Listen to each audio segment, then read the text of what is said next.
मित्रांनो नमस्कार.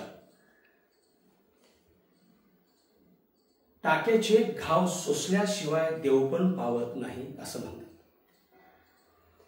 आणि मग ज्यांनी स्वतःला डेव्हलपमेंट केलं, ज्यांनी स्वतः कष्ट केलं, स्वतःचा बिझनेस, स्वतःचा व्यवसाय, शिक्षक असतील, प्राध्यापक असतील, व्यावसायिक असतील, व्यापारी असतील, हा सगळ्यांच्या यशोगाथा मांडण्यासाठी, यशोगाथा आपल्या माणसांच्या यासाठी हे विचारपीठ, हे स्टेज आणि हा स्टुडिओ आपण तयार केलेला आहे. या स्टुडिओमध्ये या आणि आपल्या भावना व्यक्त करा. महाराष्ट्राच्या नाही तर जगाच्या स्मृतीपटलावरती तुमच्या यशोगाथा मांडण्यासाठी हा स्टुडिओ आपण तयार केलेला आहे. यशोगाथा आपल्या माणसांच्या, यशोगाथा आपल्या माणसांच्या. नक्की विजिट करा आणि आपल्या भावना इथे व्यक्त व्हा. नमस्कार. भूमिपुत्र वाघ, यशोगाथा आपल्या माणसांच्या.